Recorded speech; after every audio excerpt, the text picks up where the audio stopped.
the U.S. Consulate in Toronto is attacked, and Tulsi Gabbard fights to declassify the cause of Havana Syndrome.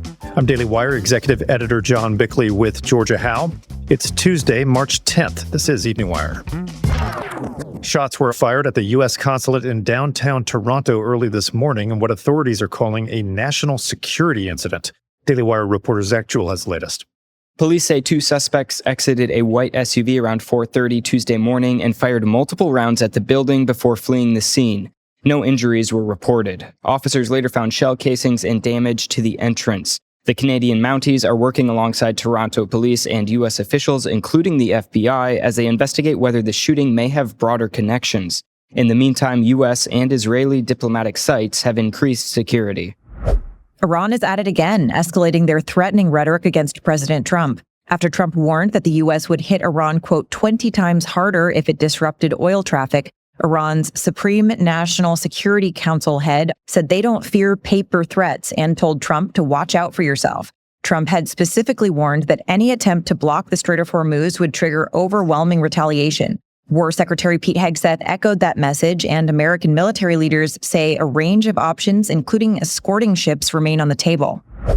Speaking of the Secretary of War in a press conference this morning, he said that today will mark the most intense day of strikes so far and vowed the U.S. will not relent until Iran's military capabilities are fully dismantled. The most fighters, the most bombers, the most strikes, intelligence more refined and better than ever. We're winning decisively with brutal efficiency, total air dominance, and an unbreakable will to accomplish the president's objectives on our timeline. The secretary also addressed Russia's potential involvement after the president spoke with Vladimir Putin over the phone on Monday. The president said it was a good call. I was not on it, but those that were said it was a strong call, reaffirming hopefully the opportunity for some peace in Russia-Ukraine, and also a recognition that as it pertains to this conflict, they should not be involved. Hegseth stressed that this is not a repeat of past Middle East wars, calling the mission focused, limited, and carried out on our timeline. Russian officials were quick to replace the video that appeared to show Vladimir Putin struggling to speak over the weekend. Daily Wire senior editor Joel Needler has the story. Putin began coughing and clearing his throat during a pre-recorded International Women's Day address this past weekend. The unedited clip briefly appeared on the Kremlin's official social media accounts and showed the 73-year-old leader coughing while gesturing to someone off camera before restarting his remarks. The Kremlin later removed the footage and uploaded a shorter edited version that omitted the coughing fit, claiming the original clip was posted accidentally. The incident has renewed persistent rumors in recent years about possible health problems affecting the Russian leader. CNN has responded publicly to the controversy surrounding their headline Monday, which described the two attempted New York City bombers as teenagers enjoying the city on a warm day. The network acknowledged that the headline, quote, failed to reflect the gravity of the incident, saying it breached their editorial standards and that it's therefore been deleted. Tulsi Gabbard is fighting the intelligence community to disclose the real cause of Havana Syndrome and exactly who used the technology on U.S. officials. Cabot Phillips, host of Wired In Live, has the details. The apparent dispute within the U.S. intelligence community centers on new evidence suggesting Russia may be responsible for the illness known as Havana Syndrome, which has afflicted hundreds of American officials since 2016. Director of National Intelligence Tulsi Gabbard is reportedly pushing to release findings that some officials say the Biden administration actively covered up. But she is facing a stark opposition from the CIA. Investigators believe the illness stems from a signal-based weapon that uses pulsed microwave or radio frequency energy capable of targeting brain tissue from a distance, producing symptoms including vertigo, hearing loss, migraines, blindness, and cognitive impairment. According to reports, U.S. agents secretly purchased one of the suspected devices on the black market for about $15 million in a covert Pentagon-backed effort to study the technology. Officials also warned that this weapon could theoretically be transmitted through cell phones. While there's little public information on these devices, senior national security officials were briefed in the White House Situation Room last year and left, quote, white in the face. Debates are currently ongoing over whether publicly blaming Moscow could complicate diplomatic negotiations. This episode is sponsored by Balance of Nature. Does anyone else feel like nutrition is getting way too complicated? We used to just eat food. Now you need a PhD to read the back of a cereal box. Here's the reality. We've all been told since we were kids to eat our fruits and vegetables, but nobody really explained that what you're actually after in those foods are the phytonutrients.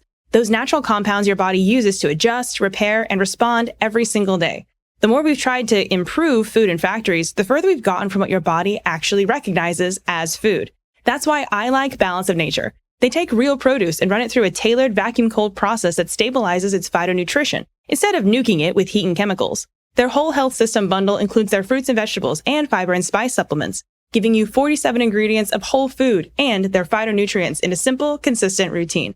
They've even rolled out brand new freeze-dried snacks that go through a similar process, so you're not trading convenience for quality. Our producer Brandon loves Balance of Nature. The convenience can't be topped. And getting the actual real food ingredients makes a real difference in your body. He raves about it. Go to balanceofnature.com to subscribe and save today. Join hundreds of thousands of customers in one simple routine that's changing the world. AI firm Anthropic is suing the Trump administration over its ban from the Department of War. Daily Wire reporter Brecca Stoll has more. Following tense negotiations with U.S. defense officials, the Department of War labeled Anthropic a supply chain risk after the company denied unrestricted lawful use of their large language models to the department. Anthropic did not want their models to be used for autonomous weapon systems or for mass domestic surveillance. The Department of War said how the military uses the technology is not an unelected tech executive's choice to make, but President Trump's as the commander-in-chief. Anthropic is now suing the government over being classified as a supply chain risk, which is a term that has never been given to an American company.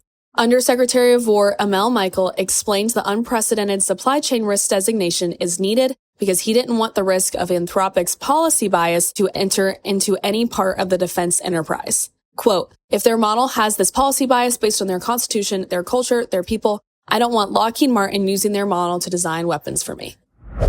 The DOJ is moving to block a Missouri lawsuit attempting to prevent the abortion drug mifepristone from being mailed into the state.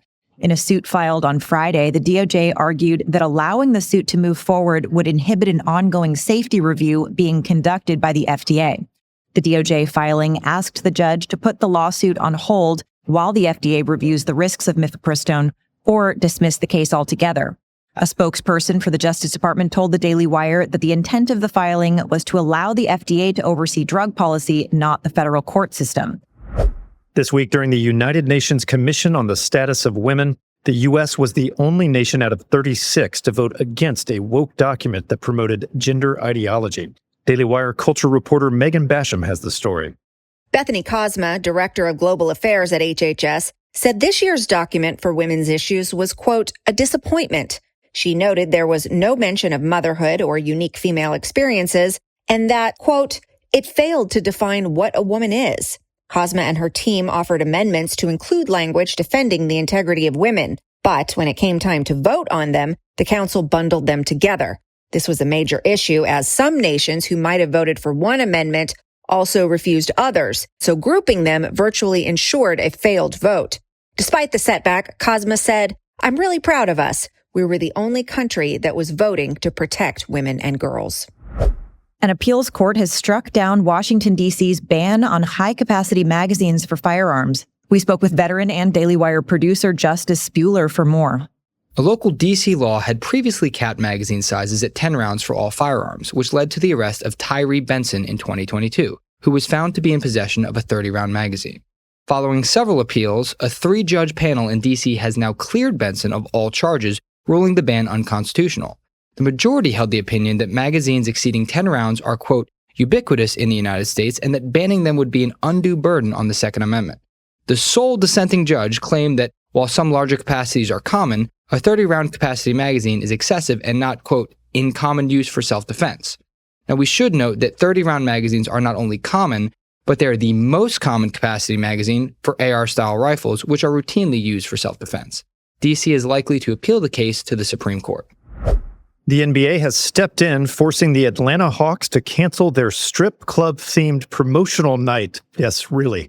Daily Wire reporter Lyndon Blake explains. The promotion was scheduled for next week, intended to honor one of Atlanta's iconic cultural institutions. That cultural institution happens to be the Magic City Strip Club, which sparked backlash from current NBA players and fans. The night was set to feature a performance from rapper T.I., as well as offering a special menu item, the club's famous lemon pepper wings.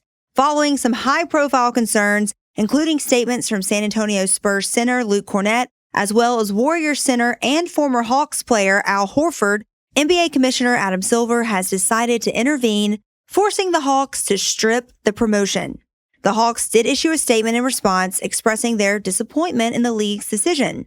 Some fans as well expressed their extreme disappointment in the cancellation, presumably on account of the chicken wings and absolutely no other reason. T.I., by the way, is still performing.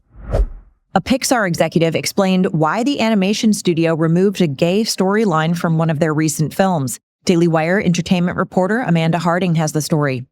Just before Pixar celebrated their first big win of the year at the box office with Hoppers, Chief Creative Officer Peter Docter explained why the company cut a gay storyline from their film Elio last year. The original narrative included tidbits about former director Adrian Molina's experience growing up gay, with The Hollywood Reporter calling the character, quote, queer-coded. But Docter said the studio changed it because parents weren't necessarily ready to have those discussions with their young children. He said, quote, "We're making a movie, not hundreds of millions of dollars of therapy.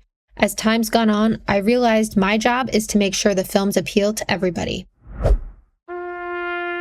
And the Tennessee community came out to support a U.S. Navy veteran with no known family who was laid to rest today in Nashville.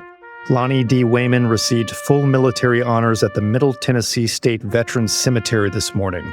Organizers say Wayman had no identified relatives and urged members of the public to attend, ensuring he is not buried alone. And the community definitely came through with hundreds showing up. A few of us went, and it was pretty amazing.